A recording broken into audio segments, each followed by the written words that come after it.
Welcome to Southern Maryland Sports Journal. I'm your host, Travis Thomas. Great Mills football hasn't exactly had the most ideal past few seasons in the win column, but they lead the conference in moral victories. They fight hard every game and are competitive to the very end. Head coach Tyrone Bell says that this scrappiness should lead to more W's in the win column this season. You know, last season was about being competitive with the group. I knew that we were at a disadvantage as far as getting guys in the weight room in the off season. This year is really, we've got 50% of the team in the weight room, which is 3 times as many as we had last year, so that's a big thing.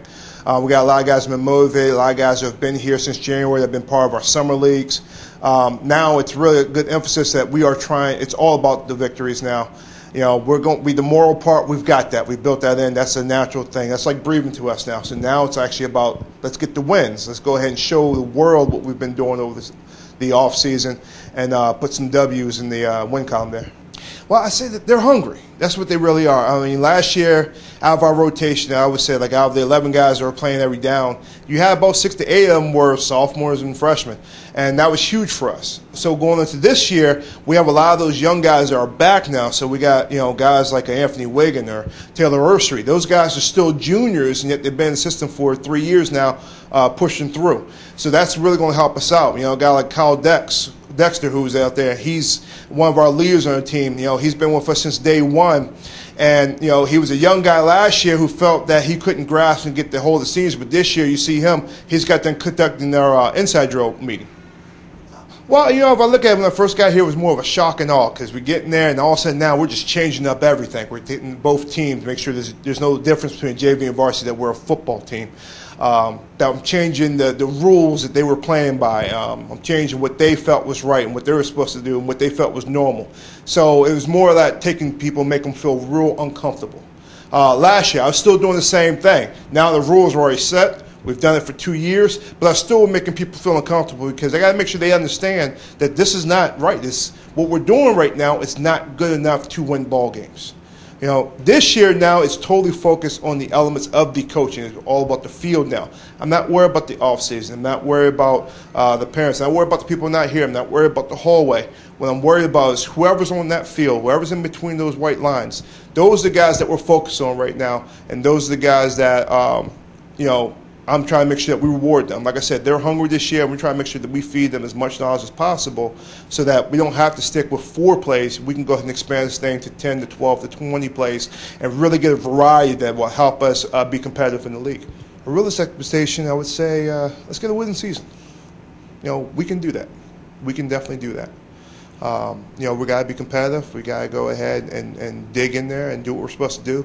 And it's not like we're going to play against some slouches. You know, every team that we play against is going to be a battle. I can't look down the schedule and say there's a team that, you know, I know we're going to beat that team. I can't say that this year. Even St. Charles is going to be a new team. They're just starting football.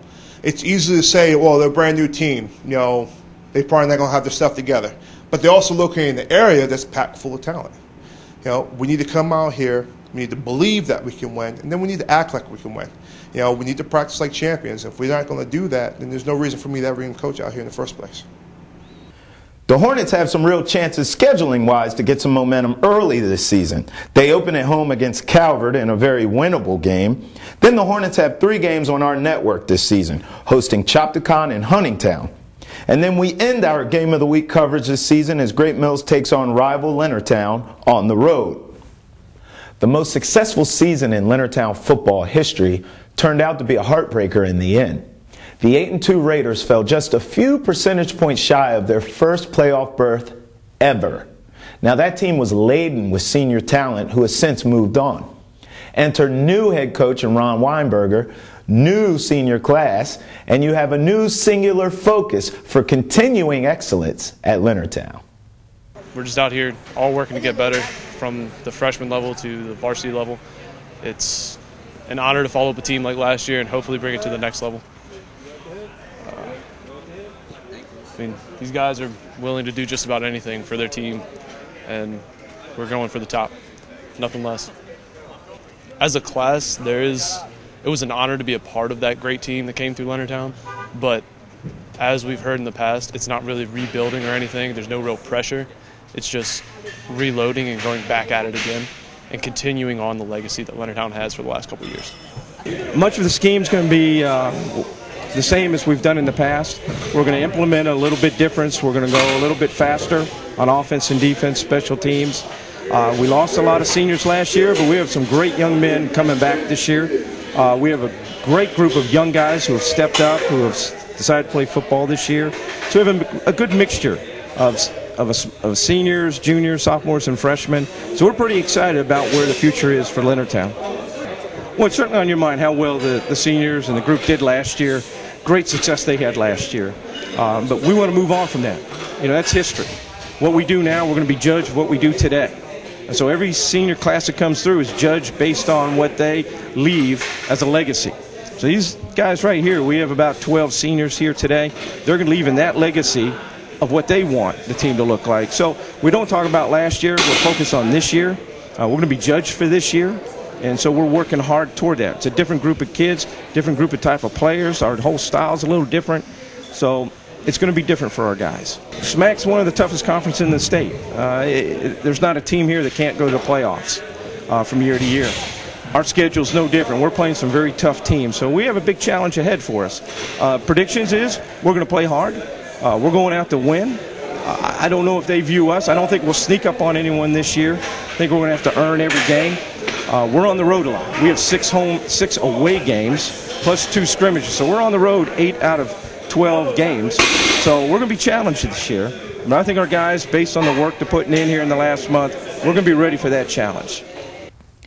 Can't wait to see that new look for Leonardtown football. Some notable games this season for the Raiders include games against Thomas Stone, La Plata, Chaptacon, and Great Mills. Now you can catch all those right here on MetroCast Channel 10 as our game of the week.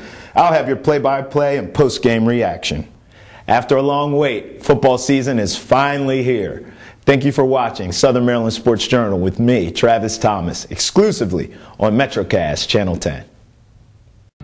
Changing times brings changing needs. That's why, for your convenience, Booth's Heating and Air have extended their service hours to 10 hours a day, Monday through Saturday, at regular service rates. Through rigorous training classes and courteous business practices, Booth's technicians always go above and beyond to provide you with award-winning customer service that you can trust. Booth's Heating and Air, serving the Southern Maryland area since 1993.